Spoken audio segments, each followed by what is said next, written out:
കർത്താവായ യേശുക്രിസ്തുവിൻ്റെ പരിശുദ്ധമായ നാമത്തിൽ എല്ലാ പ്രിയപ്പെട്ടവർക്കും മോർണിംഗ് ഡ്യൂവിൻ്റെ മറ്റൊരു പ്രഭാത വചന ധ്യാനത്തിലേക്ക് സ്വാഗതം. കഴിഞ്ഞ ദിവസങ്ങളിലെ തിരുവചന ധ്യാനം നിങ്ങൾക്ക് വളരെ അനുഗ്രഹപ്രദമായി തീർന്നു എന്നറിയുന്നതിൽ എനിക്ക് വളരെ സന്തോഷമുണ്ട്. ഇത് നമ്മൾ യോഹന്നാന്റെ സുവിശേഷം 15-ാം അധ്യായത്തിൽ തന്നെ മറ്റൊരു വളരെ പ്രധാനപ്പെട്ട വേദഭാഗങ്ങൾ നമ്മൾ ചിന്തിക്കുകയാണ്. അതിനായി നമുക്ക് യോഹന്നാന്റെ സുവിശേഷം 15-ാം അധ്യായം അതിൻ്റെ 18 മുതൽ 20 വരെയുള്ള വേദഭാഗങ്ങൾ വായിക്കാം. ലോകം നിങ്ങളെ പകയ്ക്കുന്നു എങ്കിൽ അത് നിങ്ങൾക്ക് മുമ്പ് എന്നെ പകച്ചിരിക്കുന്നു എന്നറിവിൻ. നിങ്ങൾ ലോകക്കാർ ആയിരുന്നുവെങ്കിൽ ലോകം തനിക്ക് സ്വന്തമായതിനെ സ്നേഹിക്കുമായിരുന്നു. എന്നാൽ നിങ്ങൾ ലോകക്കാരായിരിക്കാതെ ഞാൻ നിങ്ങളെ ലോകത്തിൽ നിന്ന് തിരഞ്ഞെടുത്തതുകൊണ്ട് ലോകം നിങ്ങളെ പകയ്ക്കുന്നു. ദാസൻ യജമാനനേക്കാൾ വലിയവനല്ല എന്ന് ഞാൻ നിങ്ങളോട് പറഞ്ഞ വാക്ക് ഓർപ്പീൻ. അവർ എന്നെ ഉപദ്രവിച്ചുവെങ്കിൽ നിങ്ങളെയും ഉപദ്രവിക്കും. എൻ്റെ വചനം പ്രമാണിച്ചു എങ്കിൽ നിങ്ങളുടേതും പ്രമാണിക്കും. വളരെ പ്രസക്തമായ ചില കാര്യങ്ങളാണ് കർത്താവ് യേശുക്രിസ്തു ഇവിടെ നമ്മളോട് സംസാരിച്ചിരിക്കുന്നത്. പല ആളുകളും വളരെ കൺസേൺഡ് ആയിട്ട് സംസാരിക്കുന്ന ഒരു വിഷയത്തെക്കുറിച്ചാണ് യേശു ഇവിടെ പറയുന്നത്. ഇന്ന് ഞാൻ പലരോടും സംസാരിക്കുമ്പോൾ പല ആളുകളും പറയുന്ന ഒരു കാര്യമാണ്, ആർക്കും ഞങ്ങളെ ഇഷ്ടമല്ല, ആരും ഞങ്ങൾക്ക് ഒരു വില നൽകുന്നില്ല. കാരണം ഞങ്ങൾ കർത്താവ് യേശുക്രിസ്തുവിൻ്റെതായിപ്പോയി. ഞങ്ങൾ ദൈവവചനമനുസരിച്ച് ജീവിക്കുവാൻ തീരുമാനമെടുത്തപ്പോൾ സകലതും ഞങ്ങൾക്ക് പ്രതികൂലമായി തീർന്നു. ഇതേ കാര്യം തന്നെയാണ് കർത്താവ് യേശുക്രിസ്തു തൻ്റെ ശിഷ്യന്മാരോട് താൻ ക്രൂശിക്കപ്പെടുന്നതിന് മുമ്പ് ചില മണിക്കൂറുകൾക്ക് മുമ്പ് സംസാരിക്കുന്നത്. താൻ ഈ ശിഷ്യന്മാരെ വിട്ടു പിരിഞ്ഞ ശേഷം ലോകം എങ്ങനെയാണ് നിങ്ങളെ കാണുന്നത് എന്നുള്ള വളരെ പ്രധാനപ്പെട്ട സൂചന നമുക്ക് ഈ വേദഭാഗങ്ങളിൽ കാണുവാൻ കഴിയുന്നുണ്ട്. അങ്ങനെയാണെങ്കിൽ ഒരു കാര്യം നാം മനസ്സിലാക്കിക്കോണം, ഇതൊരു യാഥാർത്ഥ്യമാണ്. അപ്പോസ്തലനായ പത്രോസും ഇതേ ആശയം വെച്ച് സംസാരിക്കുന്നുണ്ട്. നമുക്ക് നേരിടാൻ പോകുന്ന പരീക്ഷകളെക്കുറിച്ച്, പ്രയാസങ്ങളെക്കുറിച്ച്, അവയിൽ നമുക്ക് സംഭവിക്കുന്ന കാര്യങ്ങളെക്കുറിച്ച്, ഇതെല്ലാം തന്നെ കർത്താവ് യേശുക്രിസ്തു വളരെ വ്യക്തതയോടുകൂടെ സംസാരിച്ചിട്ടുള്ള കാര്യമാണ്. ഇവിടെ നമുക്കൊരു വാക്യം പ്രത്യേകിച്ച് നോട്ട് ചെയ്യേണ്ടതായിട്ടുണ്ട്. അത് 20-ാം വാക്യമാണ്. ദാസൻ യജമാനനേക്കാൾ വലിയവനല്ല എന്ന് ഞാൻ നിങ്ങളോട് പറഞ്ഞ വാക്ക് ഓർപ്പിൻ. നേരത്തെ കർത്താവ് ഇതേ കാര്യം തന്നെ പറഞ്ഞായിരുന്നല്ലോ. അവർ എന്നെ ഉപദ്രവിച്ചുവെങ്കിൽ നിങ്ങളെയും ഉപദ്രവിക്കും. എൻ്റെ വചനം പ്രമാണിച്ചുവെങ്കിൽ നിങ്ങളുടേതും പ്രമാണിക്കും. ദാസൻ യജമാനനേക്കാൾ വലിയവനല്ല എന്നുള്ള ആ തത്വം ഇവിടെ യേശു അപ്ലൈ ചെയ്യുകയാണ്. യേശു എന്താ ഉദ്ദേശിക്കുന്നത്? ദാസൻ എന്ന നിലയിൽ യേശു തന്നെ തന്നെ പ്രതിനിധീകരിക്കുമ്പോൾ യേശു നേരിട്ടതായ റിജക്ഷനുകൾ, തിരസ്കരണങ്ങൾ, അപമാനങ്ങൾ, നിന്ദകൾ, ഇതെല്ലാം മനസ്സിൽ വെച്ചുകൊണ്ട് യേശു പറയാണ്, എനിക്കത് നേരിട്ടുവെങ്കിൽ നിങ്ങൾക്കും നേരിടും. അതുകൊണ്ടാണ് മറ്റൊരു വേദഭാഗത്ത് കർത്താവ് യേശുക്രിസ്തു പറയുന്നത്, ലോകത്തിൽ നിങ്ങൾക്ക് കഷ്ടമുണ്ട്, എങ്കിലും ധൈര്യപ്പെടുവീൻ, ഞാൻ ലോകത്തെ ജയിച്ചിരിക്കുന്നു. അപ്പോൾ ഈ ലോകത്ത് കർത്താവ് യേശുക്രിസ്തുവിൻ്റെ പ്രമാണങ്ങളെ അനുസരിച്ച് ജീവിക്കുന്ന, കർത്താവ് യേശുവിനായി ജീവിതം സമർപ്പിച്ച ഏതൊരു വ്യക്തിക്കും പ്രയാസങ്ങളുണ്ടാകും, അല്ലെങ്കിൽ ലോകം അവരെ പകിക്കും എന്നുള്ളതായ ആ ഒരു യാഥാർത്ഥ്യം ഇവിടെ യേശു പറയുകയാണ്. അപ്പോൾ തന്നെ ശിഷ്യനുണ്ടായിരിക്കേണ്ട ചില ഗുണങ്ങളെക്കുറിച്ച് യേശു മുമ്പ് പറഞ്ഞിട്ടുണ്ടായിരുന്നല്ലോ.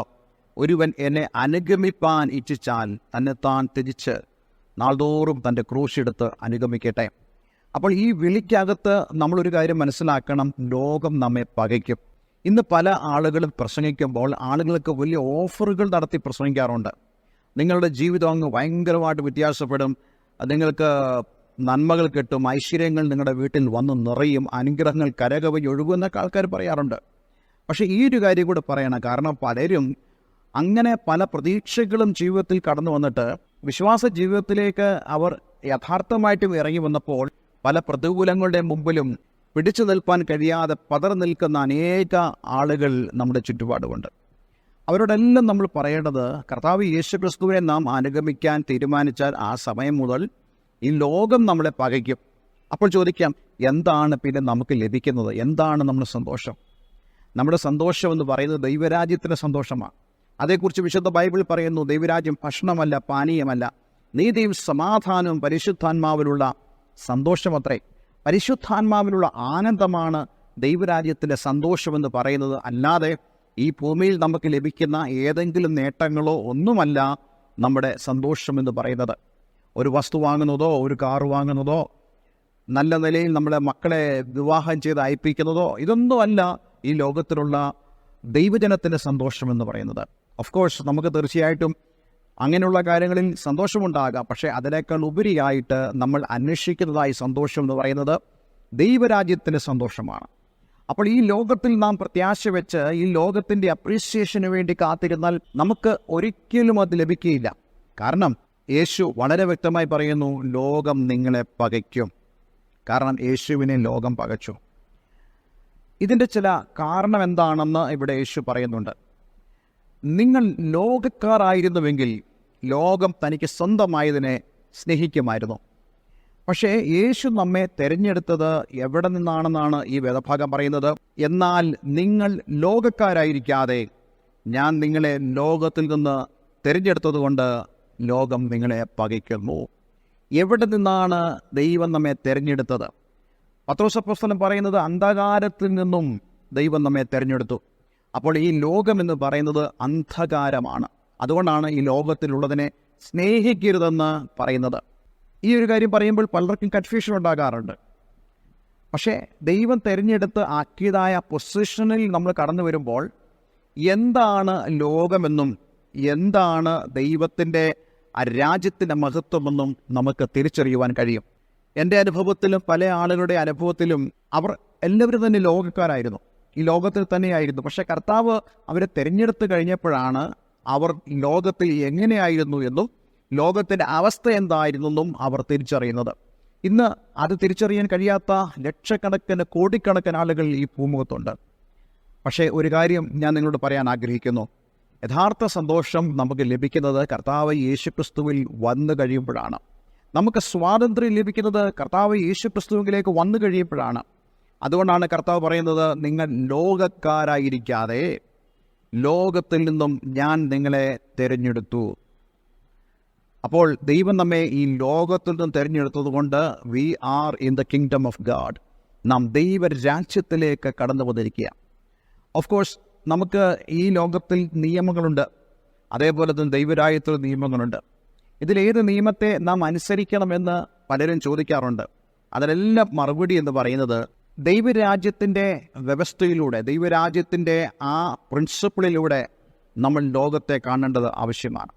ലോകത്തിലുള്ള പല രാജ്യങ്ങളും തങ്ങളുടെ ഭരണഘടനകളെ രൂപപ്പെടുത്തിയത് ബൈബിളിൻ്റെ സത്ത ഉൾക്കൊണ്ടുകൊണ്ടാണ്. അതിനർത്ഥം ഒരു ദൈവപൈതലായിരിക്കെ തന്നെ നിങ്ങൾക്ക് ലോകത്തിൽ ജീവിക്കുവാൻ സാധിക്കും. അതിനുള്ള എല്ലാവിധമായ പ്രൊവിഷനുകളും ദൈവം നമുക്ക് വേണ്ടി ഒരുക്കിയിട്ടുണ്ട്. പക്ഷേ അതിൻ്റെ അർത്ഥം നമ്മൾ ലോകത്തെ സ്നേഹിക്കണമെന്നല്ല, മറിച്ച് നാം ദൈവത്തെ സ്നേഹിച്ച് മുന്നോട്ട് പോകേണ്ടത് ആവശ്യമാണ്. അപ്പോൾ ലോകത്തെ നമ്മൾ സ്നേഹിക്കാതിരിക്കുമ്പോൾ, അല്ലെങ്കിൽ ലോകത്തിൽ നമ്മൾ തിരഞ്ഞെടുക്കപ്പെട്ട് കർത്താവിന് നാം ആയിരിക്കുമ്പോൾ ലോകം നമ്മെ പകയ്ക്കും. ഞാനിങ്ങനെ കേട്ടിട്ടുണ്ട്, 20-ാം നൂറ്റാണ്ടിലാണ് ഏറ്റവും അധികം ക്രിസ്ത്യാനികൾ ഉപദ്രവിക്കപ്പെട്ടത്. അനേക പേര് രക്തസാക്ഷികളായത് 20-ാം നൂറ്റാണ്ടിലാണ്. ഏതൊരു നൂറ്റാണ്ടിലെയും കൊല്ലപ്പെട്ടവരായ രക്തസാക്ഷികളായ ആളുകളുടെ എണ്ണം നോക്കിയാലും 20-ാം നൂറ്റാണ്ടിൽ രക്തസാക്ഷികൾ ആയവരുടേതിനപ്പുറം അത് വരികയില്ല. അതിനർത്ഥം ധാരാളം പേർ 20-ാം നൂറ്റാണ്ടിൽ രക്തസാക്ഷികളായി തീർന്നു. അങ്ങനെയാണെങ്കിൽ 21-ാം നൂറ്റാണ്ടിൽ അതിലപ്പുറം സംഭവിക്കുമെന്നതിൽ യാതൊരു സംശയവുമില്ല. ലോകം കൂടുതൽ നമ്മെ പകയ്ക്കുന്ന ഒരു കാലഘട്ടത്തിലേക്കാണ് നമ്മൾ കടന്നു വരുന്നത്. പക്ഷേ വിശുദ്ധ വേദപുസ്തകത്തിൽ കർത്താവ് നമുക്ക് തരുന്ന ഉറപ്പെന്താണ്? കർത്താവായ യേശുക്രിസ്തു പറഞ്ഞതുപോലെ, ഞാൻ ലോകത്തെ ജയിച്ചിരിക്കുന്നു. ലോകത്തെ ജയിച്ച ജയമോ നമ്മുടെ വിശ്വാസം തന്നെ.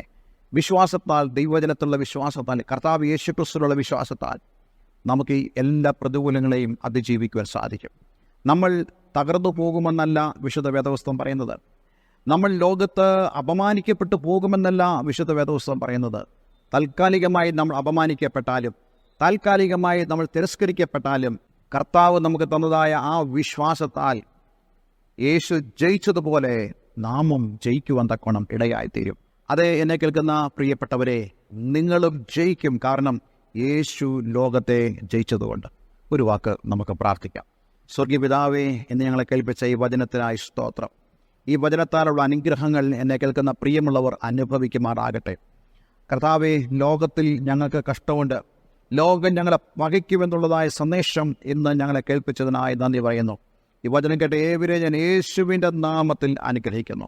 എല്ലാ നന്മകളാലും അനുഗ്രഹിക്കപ്പെടട്ടെ, യേശുവിൻ നാമത്തിൽ തന്നെ. ആമേൻ, ആമേൻ. ഇന്നത്തെ വചനം നിങ്ങളുടെ ജീവിതത്തിൽ വളരെ അനുഗ്രഹപ്രദമായി തീർന്നു എന്ന് ഞാൻ വിശ്വസിക്കുന്നു. ഈ സ്ക്രീനിൽ കാണുന്ന ഫോൺ നമ്പറുകളിൽ ഞങ്ങളെ വിളിക്കുക. Have A nice day. God bless you all.